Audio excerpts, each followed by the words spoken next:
I did get pimped like maybe 1 or 2 times, but they weren't too bad.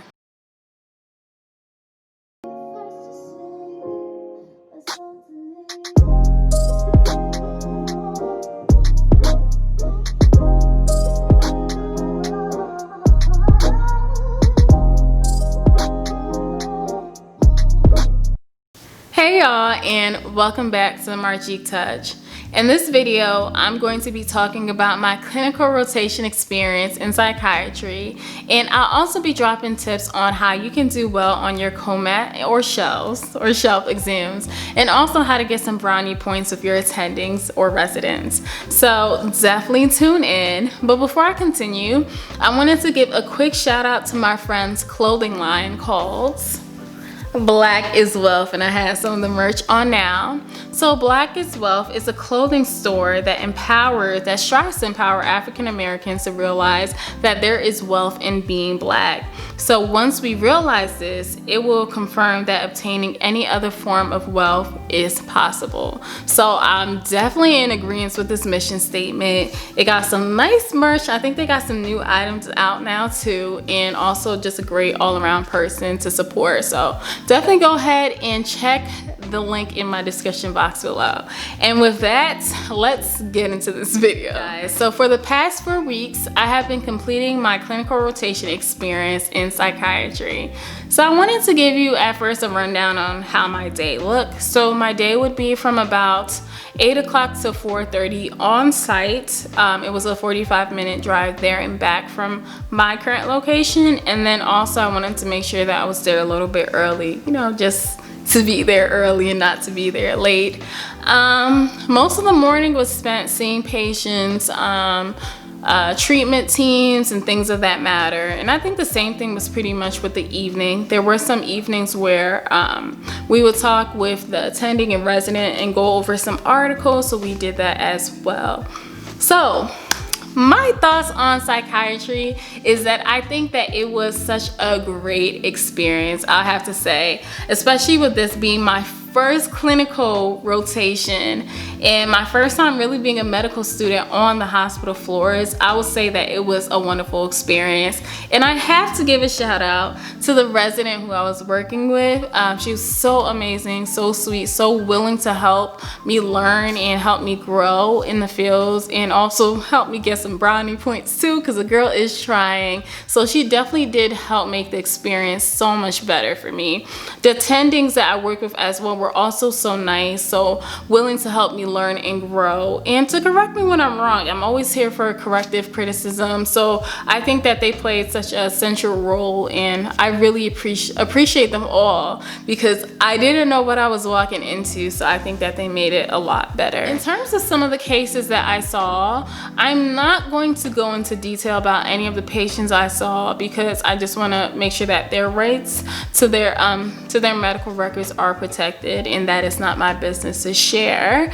But what I will say is that I appreciate the experience of being able to read cases from my textbook and seeing them in person, because it really is a different experience. So when you just read it and then when you see the symptoms being played out in front of you, it's very different. So because I don't want to go over patient information, I will go over a case that I saw in a movie on Netflix. Don't be mad at me, okay? So I don't know if you guys saw the movie Fatal Attraction. I will put a picture down below. Good morning. Ellie. David, hi. So in that movie, you see that one of the main actors, he was basically stalking this woman, was in love with her, believed that she loved him too. And I caught that in the movie that a news reporter, or maybe a psychiatrist in the movie, said that the patient had classic narcissistic disorder. And I was watching the movie like, yeah, I don't think that's it. I don't think that's it. Reason being is because the character didn't really show grandiose activity. Like, he didn't want as much attention on him. He didn't strike me as a personality disorder, and I feel like he was missing a lot of the requirements in the DSM-5 to qualify for narcissistic personality disorder, in my opinion. In the movie, so we have the character, and he's obsessed and he loves his wife, but he is also able to function well. He keeps his job. He even has a girlfriend, but is still in love with this other woman. And that to me screams delusional disorder. So if you guys follow me on Instagram, you know that I asked a question on my story about delusional disorder. And even though it wasn't specific to what was seen in the movie, I just thought that it would be a great segue to talking about this case. So if we're looking at delusional disorder, the DSM-5 has specific criteria for what they believe is delusional disorder. And that includes 1, the individual has 1 or more delusion that persists for at least a month or more. 2, criteria A for schizophrenia is not and never has been met. 3, aside from the delusion direct effects, functioning is not functioning is not obviously impaired. Basically saying that the patient is able to function as if nothing is wrong. Look at the movie, y'all. 4, any manic or major depressive episodes have been brief compared to the length of the delusional period. And 5, the disturbance cannot be attributed to the physiological effects of substance, another medical condition, or another mental disorder. And in layman terms, that's just saying that it's not caused by drugs, any other medical disorder, anything like that. And I think that is our character from Fatal Affair. If you agree with me, go ahead and comment in my comment box below. And if you don't, I guess you can comment. I don't really want to argue. It's my opinion and it's based on a movie, okay? So yeah, that's one of the disorders that you may or may not see when you are on clinical rotations, but trust me, you'll see a lot and you'll learn so much. Now, do I see myself going into psychiatry? I don't know. I know people get mad at me when I answer this way, but I do have my top 3 specialties that I know that I would like to go into, but I'm also keeping an open mind because I understand that reading something in a textbook and having to work it every day, let's be honest, is a completely different experience. So I'm definitely keeping an open mindset in terms of that. So let's get into some tips on succeeding just on the clinical rotations overall and doing well on your COMAT and shelf exams. So for doing well on your clinical rotations, I think the first thing is, and it's so easy, be on time. Please. Actually, don't even be on time. Be early. If you're on time, you're late. And I think that shows that you're being punctual. I think it's just the right thing to do. Don't be late to your clinical rotation.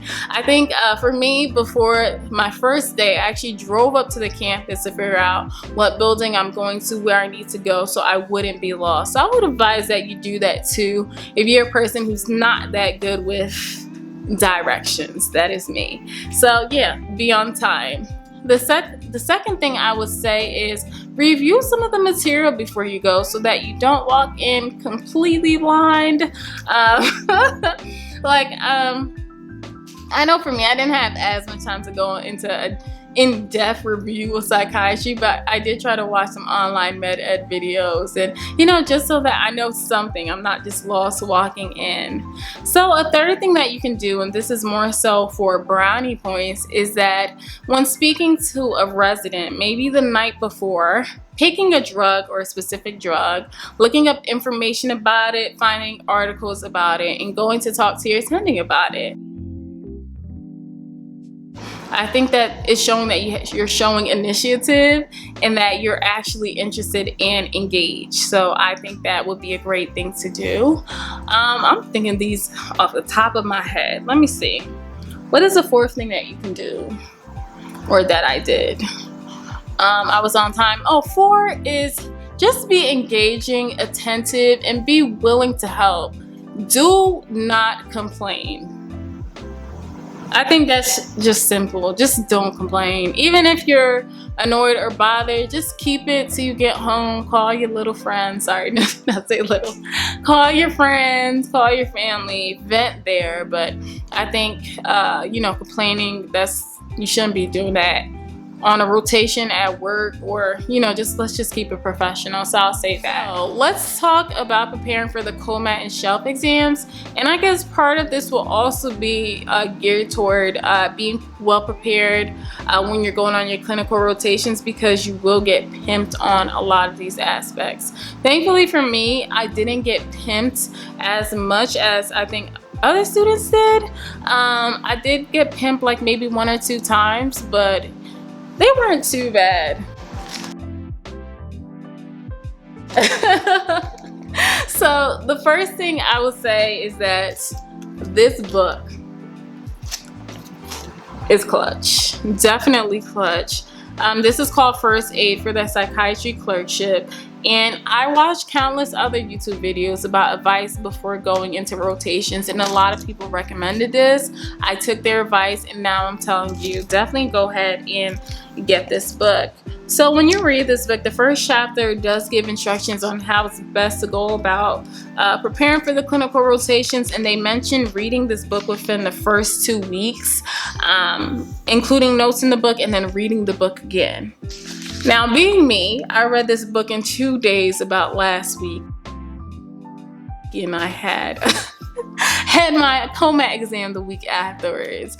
Not purposely, to be honest. My schedule just has been so tight since I started clinical rotations, because aside from the clinical rotations, I had an online learning component course with homework that I had to complete, and I'm still studying for my national board exams. I will do a separate video more about that later. So by the time that I got home, maybe worked out, ate dinner, and finally sat down to study, I didn't have as much time left.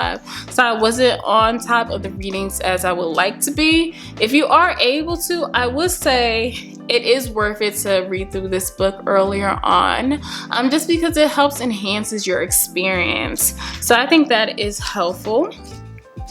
I would also say that there is a specific chapter in this book, chapter 18, that goes over psychopharmacology.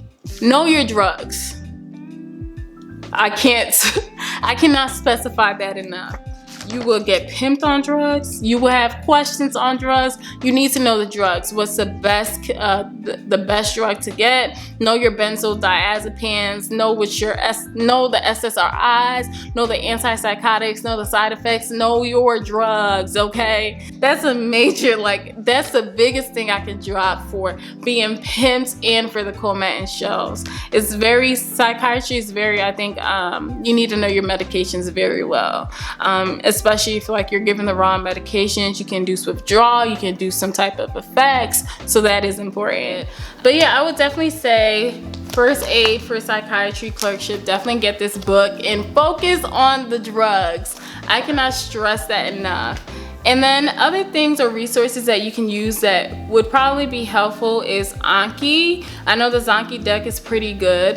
Sketchy videos, if you can skim through them or watch them before rotations, just so you have them fresh in your head. And definitely do questions. Questions is probably the most important. It's very important to understand the material so that you'll be able to answer the questions, but then you also want to be able to know how to do some questions as well. So definitely UWorld's, COMAT, ComQuest for all my DO students. So yeah, definitely, I think those are important. And I think that's about it. Thank you so much for tuning in to watch this video. If you have any questions, comments, or concerns, go ahead and type them down in the comment box below. Also, if you have any other specific videos that you guys want me to do, go ahead and comment it down below too. So until next time, love, peace, and happiness. Bye, y'all.